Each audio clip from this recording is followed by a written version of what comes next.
નમસ્કાર, આપ જોઈ રહ્યા છો ગુજરાત ફર્સ્ટ સીધું ને સટ સાથે હું છું વિક્રમ. હું છું આપની સાથે ભાવિકા. આજે વાત કરવી છે એક એવી વસ્તુની, એક એવી સગવડની જે દરેક ભારતીયને મળવી એ અનિવાર્ય છે. કોઈ પણ સરકાર હોય, કોઈ પણ તંત્ર હોય, તેને આ વાત સમજવી જોઈએ કે એક વસ્તુ એટલે કે રોડ એ તમામ જગ્યાઓ પર સારા હોવા જોઈએ, તમામ જગ્યાઓ પર એવા હોવા જોઈએ કે લોકોને અગવડ ના પડે, અહીંયા એવી તકલીફો ના પડે કે આગળ જતા એ દરેક નાગરિક એવું કહે કે મારી તો કમર તૂટી જાય તેવા રોડ બનાવ્યા છે. એટલે આવા રોડ પર જે ભ્રષ્ટાચાર થઈ રહ્યો છે, રોડમાં ભ્રષ્ટાચાર એવો થાય છે કે મસ્ત મોટા ખાડાઓ જોવા મળે છે, મસ્ત મોટી તિરાડો જોવા મળે છે, અને આવા જ મુદ્દાઓ સાથે આજે સીધું ને સટમાં વાત કરવી છે ભાવિકા. ભ્રષ્ટાચારી રોડ હોય કે પછી બ્રિજ, રેતી માફિયાઓને કારણે એંગલો મોટી મૂકી દેવામાં આવી હોય અને સ્થાનિકો હેરાન થતી હોય, અને બીજી તરફ અધૂરા બ્રિજના કામને લીધે નાગરિકો પરેશાન થતા હોય. એટલે મૂળ મુદ્દે વિકાસના કાર્યોની વાત થતી હોય, પરંતુ વિકાસના કાર્યો કરવામાં ક્યાંક મોડું થઈ જતું હોય કે પછી વિકાસના કાર્યો થતા હોય અને ત્યારબાદ તેમાં ભ્રષ્ટાચાર જોવા મળતો હોય. તે મુદ્દા પર આજે વાત કરીશું.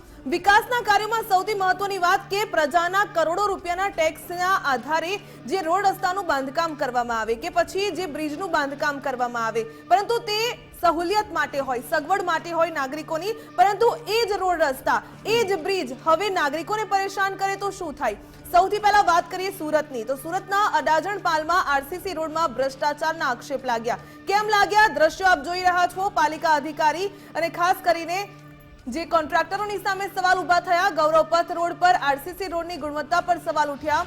માત્ર 7 થી 8 મહિનામાં જ રોડ પર મસ્ત મોટી તિરાડો દેખાવા લાગી. એક બાજુનો રોડ બેસી ગયાનો પણ આક્ષેપ કરવામાં આવ્યો. પાલિકા કમિશનર અને વિજિલન્સ વિભાગને ફરિયાદ કરવામાં આવી. વિચાર તો કરો કે કરોડો રૂપિયાના ખર્ચે રોડ બનાવવામાં આવ્યો અને આ પ્રકારે ભ્રષ્ટાચારની તિરાડો પણ દેખાવા લાગી. મસ્ત મોટો આઇકોનિક આરસીસી રોડની ગુણવત્તા સામે સવાલ એટલા માટે થઈ રહ્યા છે કે વિચાર તો કરો કે 30 વર્ષનું જે રોડનું આયુષ્ય હોય એ ફક્ત 7 થી 8 મહિનામાં જ તે તિરાડો પડવા લાગે. એટલે વિચાર તો કરો કે સ્થાનિકો સાથે, નાગરિકો સાથે ક્યાંક ને ક્યાંક ચેડા થઈ રહ્યા છે. અકસ્માત થાય તો ભોગ બનશે નાગરિકો, અને તેની માટે જવાબદાર કોણ રહેશે તે મોટો સવાલ. બિલકુલ, એટલે આ દ્રશ્યો આપ જુઓ.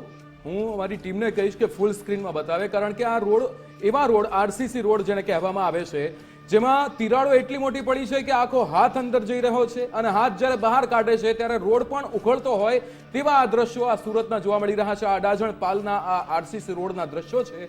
આપ જુઓ કે કેવો ભ્રષ્ટાચાર થયો છે. હું એક બહુ જ લાઈન એવી બોલતો હોઉં છું કે ભ્રષ્ટાચાર કરવાના અનેક રસ્તાઓ છે, પણ તંત્રના આ અધિકારીઓને ભ્રષ્ટાચાર રોડનો કરવામાં છે ને જાણે સરળતા લાગતી હોય તેવું અહીંયા જોવા મળી રહ્યું છે. આ સુરતના દ્રશ્યો છે. સુરતના આ અડાજણ પાલના દ્રશ્યો છે. કોઈ ગામડાના કે પછી કોઈ એવી જગ્યાના દ્રશ્યો નથી જ્યાંથી રોજ કદાચ 5-7 વાહનો જ નીકળતા હોય. આ એવા રોડ છે, આવા આરસીસી રોડ છે કે જ્યાંથી મોટા ટ્રક્સ પણ ગુજરતા હોય છે, ત્યાંથી ગાડીઓ પણ નીકળતી હોય છે, અને એવા આ ટ્રક્સ રોડના આ દ્રશ્યો આપ જોઈ રહ્યા છો. આ સુરતના આ અડાજણ પાલના આરસીસી રોડના આ દ્રશ્યો આપ જુઓ. અમારા ત્યાં જે સહયોગી છે, અમારા ત્યાં સંવાદદાતા છે, ત્યાં પહોંચ્યા હતા અને ત્યાંની પરિસ્થિતિ બતાવી હતી, એ જાણીશું. સુરત મહાનગરપાલિકા દ્વારા દર વર્ષે કરોડોના ખર્ચે જે રોડ રસ્તાઓ છે તે તૈયાર કરવામાં આવે છે. વાહન ચાલકોની સુખાકારી અને સગવડતા માટે આ રોડો તૈયાર કરવામાં આવે છે. કોન્ટ્રાક્ટરને ઇજારો આપવામાં આવે છે, પરંતુ રોડ કઈ ગુણવત્તાના બનાવવામાં આવે છે તેની વાસ્તવિક તસવીરો આપને બતાવવાનો પ્રયત્ન કરીશું. હાલ આપણે જ્યાં ઊભા છે સુરતના અડાજણ પાલ વિસ્તાર છે કે જ્યાં ગૌરવપથ રોડ ઉપર આરડી આહિર સર્કલ આવેલ છે, અને અહીંથી એક વિશાળ જે આઇકોનિક રોડ પસાર થાય છે, અને આ આઇકોનિક રોડની ટૂંક જ સમયની અંદર અવદશા આ પ્રમાણેની જોવા મળી રહી છે, અને તેને લઈને સ્થાનિક લોકોમાં ભારે રોષ છે. ત્યારે લોકો જોડે વાત કરીશું. આપનું નામ? મહેશ પટેલ. મહેશભાઈ, શું કહેશો, કઈ રીતની રોડમાં ગુણવત્તા? આ જે રોડ આરસીસીનો બન્યો છે એની સરકારશ્રી એવું કહે છે કે ભાઈ 30 વર્ષની ગુણવત્તા માટેનો રોડ બનાવવામાં આવે છે, એટલે આરસીસી બનાવે છે. પરંતુ વ્યાપક ભ્રષ્ટાચારના કારણે આ રોડ તૂટી રહ્યો છે. માનો આ બેસી ગયો છે, એક બાજુ બેસી ગયો છે. આની અંદર જો મોટરસાઇકલની વ્હીલ ફસાઈ જાય તો માણસ પડી જાય અને અકસ્માત થાય, મરણ થાયનો જવાબદાર કોણ?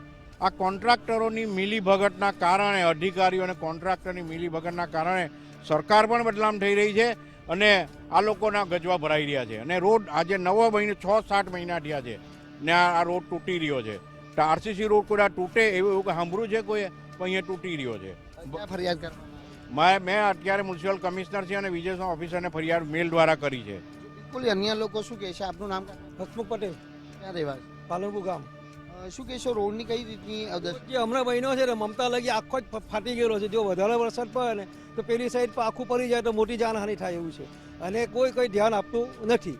અને અહીંયા આગળ આવવા જવામાં કેટલી ગાડી તો સ્લીપ મારે છે અને બધાને તકલીફ પડે છે આવવા જવામાં. હોય તો હવે હજુ હમણાં બન્યો રસ્તો, સિમેન્ટનો પાકો રસ્તો બનાવ્યો, પણ કોઈ કામ થતા નથી. બિલકુલ આરસીસી રોડ તૈયાર કરવામાં આવ્યો છે અને એક બાજુનો જે રોડ છે તે બેસી ગયો છે, જેમાં આપ જોઈ શકો છો કે જે 3 આંગળ જેટલું જે ગેપ છે તે આ આરસીસી રોડની અંદર પડી રહ્યું છે. એટલે સ્પષ્ટ અહીં જે આરસીસી રોડ તૈયાર કરવામાં ક્યાંક કોન્ટ્રાક્ટરો દ્વારા વેઠ ઉતારવામાં આવી છે તેવા સીધા આક્ષેપ છે તે કરવામાં આવી રહ્યા છે. કોન્ટ્રાક્ટર અને અધિકારીઓના મેળાપીપળામાં રોડ બનાવવા પાછળ ભ્રષ્ટાચાર થયો હોવાના પણ ગંભીર આરોપ છે તે કરવામાં આવ્યા છે, અને તેને લઈને પાલિકા કમિશનર તેમજ વિજિલન્સ વિભાગમાં આ મામલે ફરિયાદ પણ કરવામાં આવી છે. જોવાનું એ રહે છે કે તપાસ કઈ રીતની કરી અને કાર્યવાહી કરવામાં આવે છે. કેમેરામેન દેવાંગ રાણા સાથે રાકેશ બ્રહ્મભટ્ટ, ગુજરાત ફર્સ્ટ, સુરત. સંવાદદાતા રાકેશ બ્રહ્મભટ્ટ આપણી સાથે જોડાઈ ગયા છે. રાકેશ, નામ તો આપવામાં આવ્યું આઇકોનિક આરસીસી રોડ, પણ એ આરસીસી રોડની હાલત આપણે જોઈ કે એ 30 વર્ષનું આયુષ્ય ધરાવતા રોડ રસ્તાની હાલત એવી થઈ ગઈ કે એમાંથી 3 આંગળી અંદર જાય એ પ્રકારે અંદરથી જે ભ્રષ્ટાચારી કહી શકાય એની ચાડી ખાતા દ્રશ્યો જોવા મળ્યા. કોન્ટ્રાક્ટરોની મિલીભગત હોય, અધિકારીઓની મિલીભગત હોય, પણ હવે એ લોકોના પાપે પ્રજા પરેશાન થઈ રહી છે.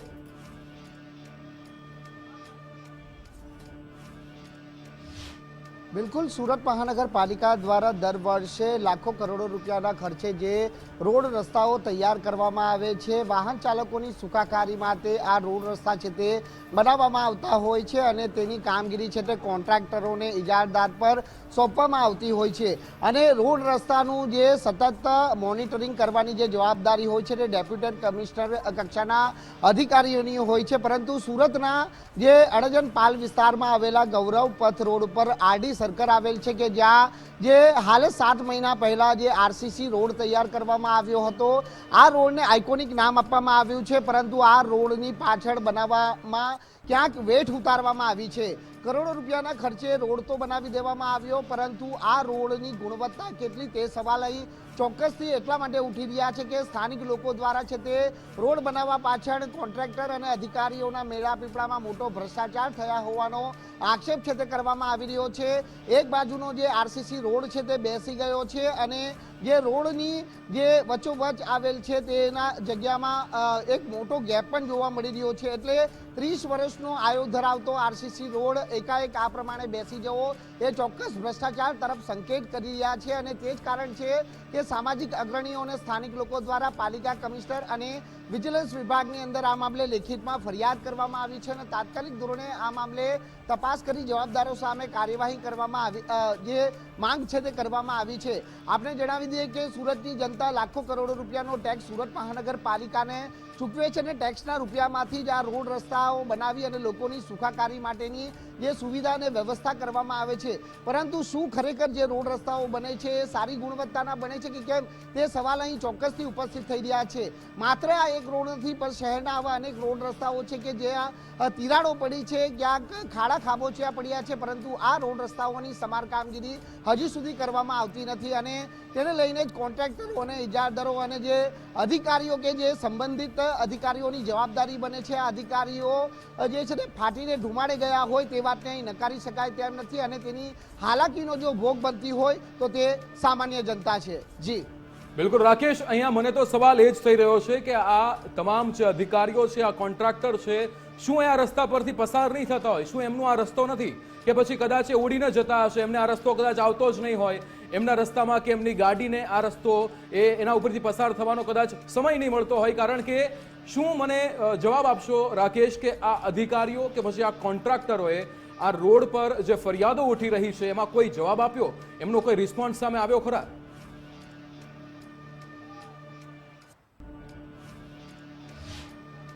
આ સમગ્ર મામલાની વાત તો દૂર રહી. હાલ થોડા દિવસ અગાઉ જે પ્રમાણે તાપી નદીમાં ડ્રેનેજના પાણી જે ઠાલવવામાં આવી રહ્યા હતા તે મુદ્દે જ્યારે અધિકારીઓને પૂછવામાં આવ્યું ત્યારે એકબીજા ઉપર ખો છે તે નાખવામાં આવી રહ્યો હતો. ડ્રેનેજ સમિતિના ચેરમેન પણ અન્ય અધિકારીઓ પર ખો નાખતા છે તે જોવા મળ્યા હતા. એટલે અધિકારીઓને આ બાબતે કાંઈ બોલવું નથી તે વાત સ્પષ્ટ છે, કારણ કે જ્યારે કોઈક બેદરકારી છતી થાય ત્યારે પોતાની છટકબારી કઈ રીતે કરવી તે જ માત્ર જે છે તે અધિકારીઓ છે તે વિચારતા હોય છે. અને આ ઘટનાની અંદર પણ ક્યાંક આવું જોવા મળ્યું છે. સ્થાનિક લોકોએ જ્યારે ફરિયાદ કરી તેમ છતાં હજી સુધી આ રોડની ના તો સમાર કામગીરી કરવામાં આવી છે, ના તો સ્થળ વિઝિટ કરી અને તપાસ કરવામાં આવી છે, જે બતાવે છે કે પ્રજાને ભલે હાલાકી પડતી હોય પરંતુ સરકાર તરફથી અમોને તો ઓફિસમાં બેસી પગાર મળે છે તે જ વાતમાં અધિકારીઓ મદમસ્ત છે અને તેના કારણે સામાન્ય જનતા છે તે હાલાકી ભોગવવી પડી રહી છે.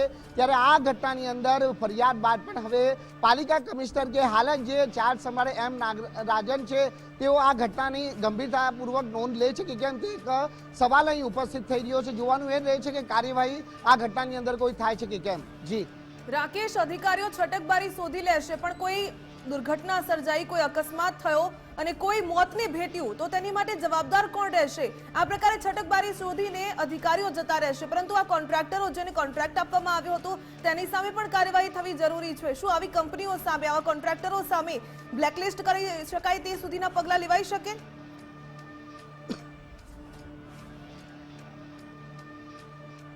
બિલકુલ, આપને જણાવી દઈએ કે એ જ કારણ છે કે સ્થાનિક અગ્રણીઓ અને લોકો દ્વારા આ મામલે પાલિકા કમિશનરથી લઈને વિજિલન્સ વિભાગમાં ફરિયાદ કરવામાં આવી છે. લોકોનું કહેવું છે કે ફરિયાદ કરવા છતાં તેઓની ફરિયાદ ઉપર ગંભીરતાપૂર્વક નોંધ લેવામાં આવતી નથી, જે બતાવે છે કે પાલિકામાં બેઠેલા જે જવાબદાર અધિકારીઓ જાડી ચામડીના છે. એટલે સામાન્ય પ્રજાને ભલે હાલાકી પડતી હોય પરંતુ આ પ્રકારની જો ઘટના સામે આવે તો તે ઘટનાનું નિરાકરણ કરવામાં પણ જે પાલિકાના અધિકારી અને તંત્ર વામણું પુરવાર થઈ રહ્યું છે. માત્ર આ આઇકોનિક રોડની વાત નથી, શહેરમાં આવા અનેક રોડ રસ્તાઓ હશે કે તેની પણ હાલત આ પ્રમાણેની દયનીય હાલતમાં છે. ત્યારે વિપક્ષ પણ હાલ મૌન સેવી બેઠું છે. શા માટે આ પ્રમાણેની રોડ રસ્તાની જ્યારે ફરિયાદ ઉઠે છે ત્યારે વિપક્ષ આ બાબતને ગંભીરતાપૂર્વક નથી લેતું? શું એકબીજા ના ઉપર ખો નાખવાથી જ પોતાની જવાબદારી પૂરી થઈ જાય છે?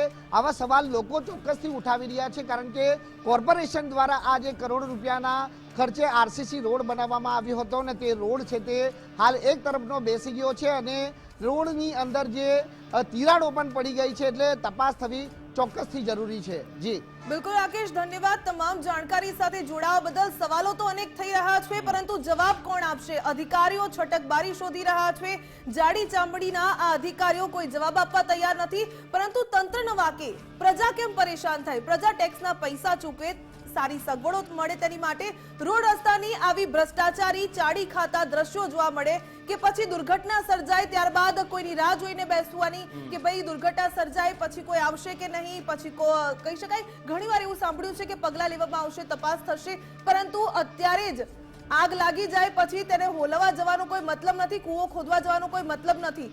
અત્યારથી જ તાત્કાલિક પગલાં લેવા જરૂરી છે. વિક્રમ, અનેક વખત એવું જોવામાં આવ્યું છે કે વિકાસના નામે કરોડો રૂપિયાના ભ્રષ્ટાચાર થયા હોય અને એ ઘણી કંપનીઓ સામે આવી હોય, બ્લેકલિસ્ટ કરવામાં આવે. આની પહેલા પણ એક કિસ્સો સામે આવ્યો હતો કે એક વિભાગ જ્યારે બ્લેકલિસ્ટ કરે કોઈ કંપનીને, બીજો વિભાગ એને કામ આપી દે.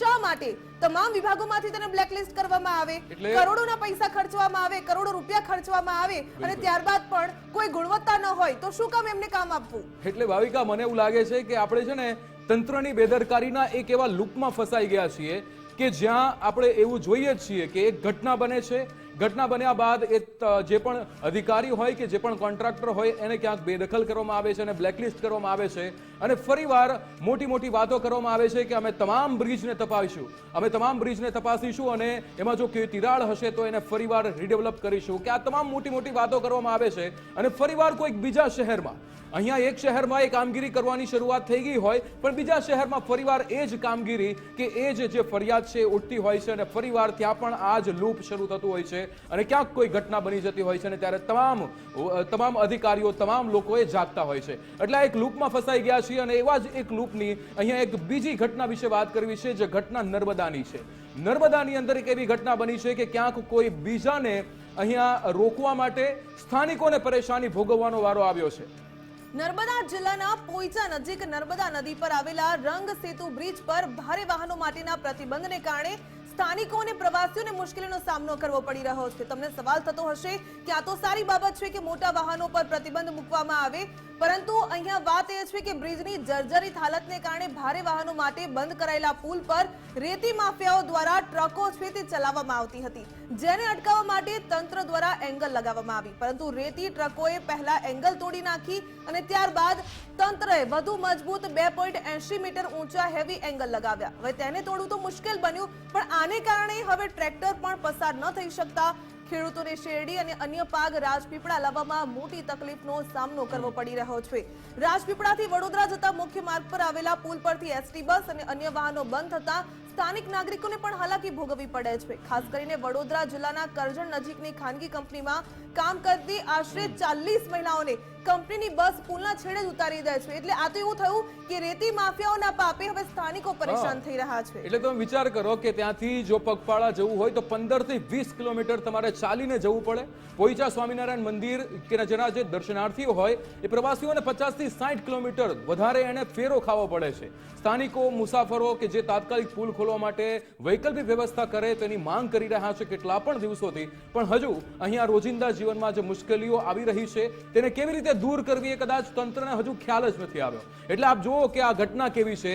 એક એંગલ લગાવવામાં આવી છે અને એ એંગલ એટલા માટે લગાવવામાં આવી કે રેતી માફિયાઓ ત્યાંથી પસાર ના થાય, પોતાની એ મોટી મોટી ટ્રકો લઈને ત્યાંથી પસાર ના થાય. પણ જે તંત્ર છે એમણે એક બાજુનું સોલ્યુશન તો લાવ્યું, પણ બીજી બાજુ જે સ્થાનિકો, જે હજારોની સંખ્યામાં સ્થાનિકો ત્યાંથી પસાર થાય છે, એમને શું કરવું કે એમને તો ભગવાન ભરોસે છોડી દીધા આ તંત્રએ કે ભાઈ એંગલ લગાવી દીધી છે, પણ હવે એ લોકોનું શું થાય એનું ક્યારેય વિચાર્યું જ નથી. કદાચ આ તંત્ર જે છે એ કદાચ કોઈ મીડિયામાં બતાવ્યું હશે કે અહીંથી જો આવી રીતે પસાર થઈ રહી છે આ રેતી માફિયાઓની ટ્રકો, એ બતાવ્યું હશે ને એટલા માટે સારું થવા માટે કદાચ એ એંગલ લગાવી દીધી, પણ એ નહીં વિચાર્યું કે અહીંથી જે ખેડૂતો કે પશુપાલકો પોતાના વાહનોને ટ્રેક્ટરોને લઈને જતા હશે એ કેમ જશે.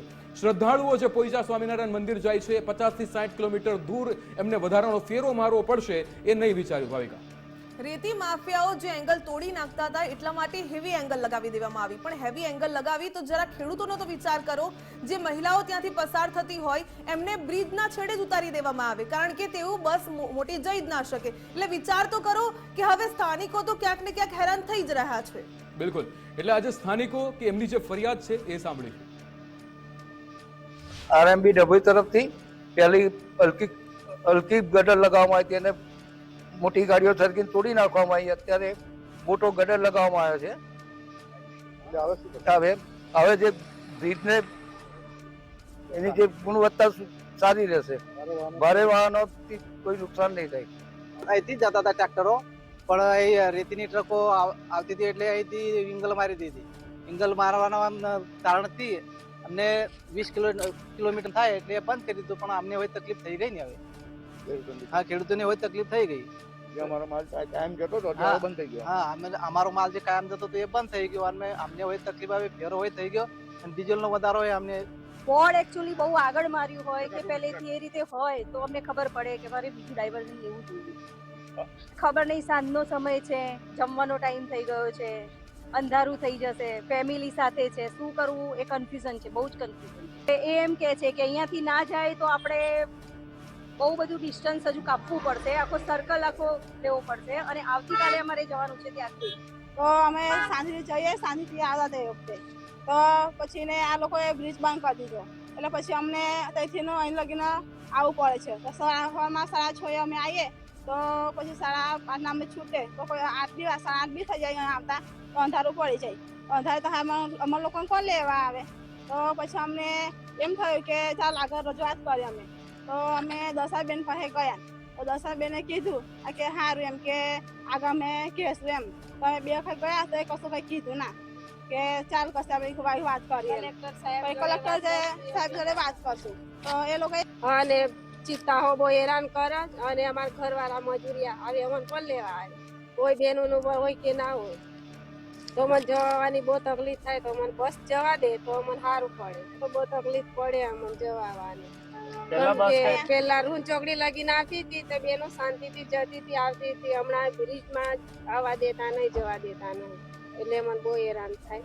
સંવાદદાતા આશીષ પટેલ આપણી સાથે ફોન લાઈન પર જોડાઈ ગયા છે, સમગ્ર વિગતો જાણીશું. આશીષ, નર્મદાની આ ઘટના છે, એક એંગલ લગાવી દેવામાં આવ્યું છે કે રેતી માફિયાઓ પોતાનો ટ્રક ન કાઢી શકે, પણ એનાથી જે સ્થાનિકો છે, જે શ્રદ્ધાળુઓ ત્યાં પોઈચા સ્વામિનારાયણ મંદિર આવતા હોય છે, એમને શું તકલીફ પડશે એ ક્યારેય તંત્રએ વિચાર્યું જ નહીં?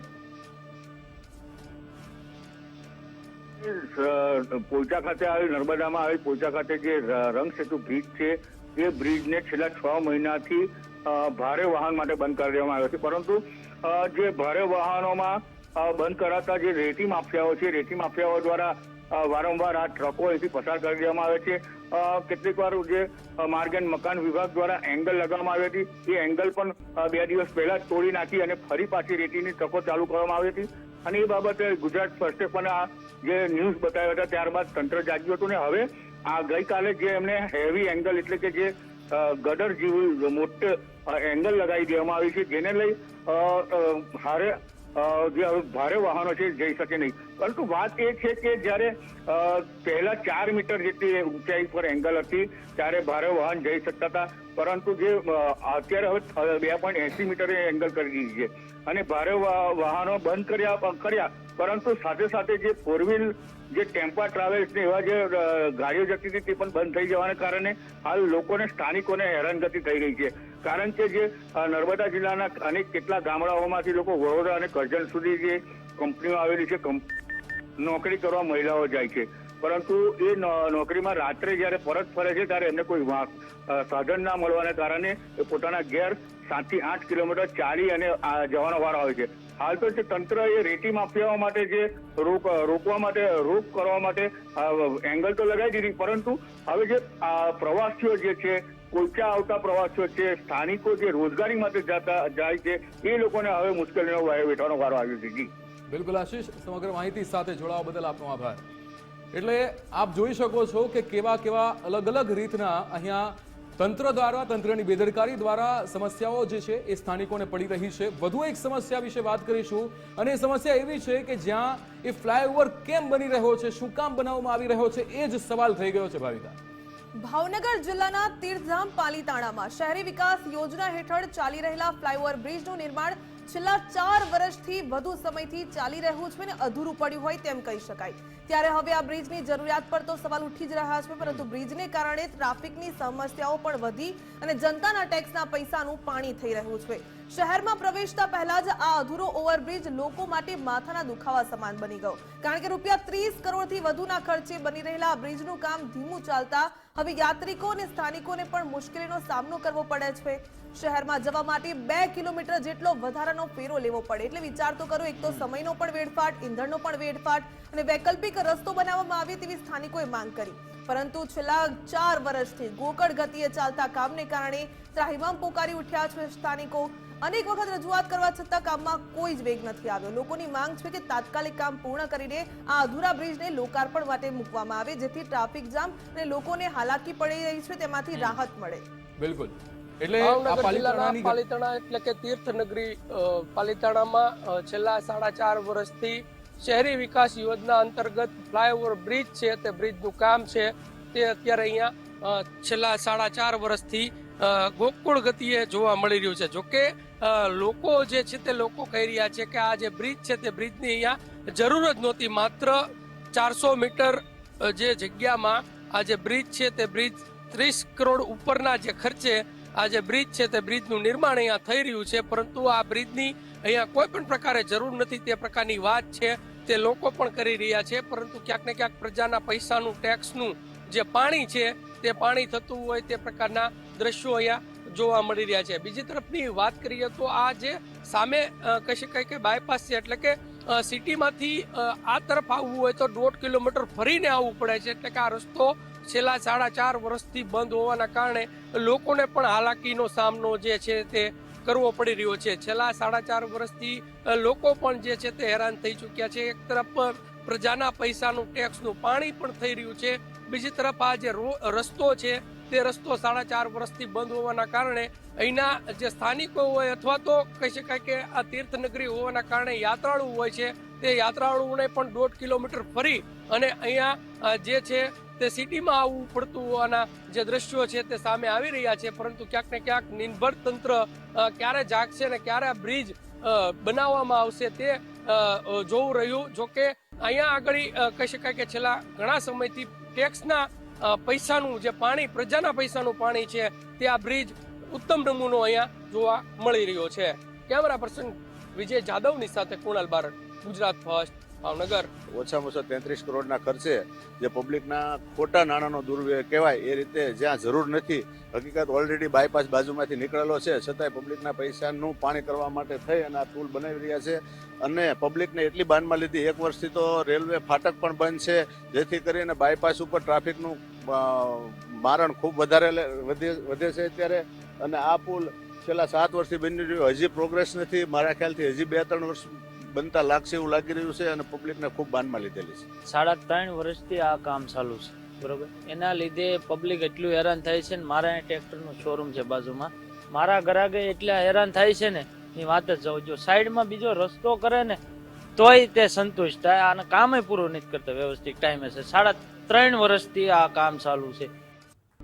એટલે 30 કરોડના ખર્ચે એક એવો બ્રિજ બનાવવામાં આવ્યો છે, પ્રજાના પૈસાનું પાણી એવી રીતે કરવામાં આવ્યું છે કે બાજુમાંથી જે વૈકલ્પિક રસ્તો છે એને પણ બંધ કરી દેવામાં આવ્યો છે, ફાટક બંધ કરી દેવામાં આવ્યું છે. પણ આ બ્રિજ ક્યારે બનશે તેનો જવાબ કોઈ જ નથી આપી રહ્યું. એ બ્રિજ બન્યા પછી એ ખુલ્લો મૂકવામાં આવશે, પણ એ ઉપયોગમાં લેવા માટે શું કામ બનાવવામાં આવ્યો એ પણ એક અહીંયા પ્રશ્નાર્થ છે. ભાવિકા, બિલકુલ, એક તરફ વિકાસનો રસ્તો બની ગયો પરંતુ ભ્રષ્ટાચારની ચાડી ખાતા દ્રશ્યો જોવા મળ્યા. બીજી તરફ એક બ્રિજ બની રહ્યો છે, છેલ્લા 3.5 વર્ષથી બની રહ્યો છે.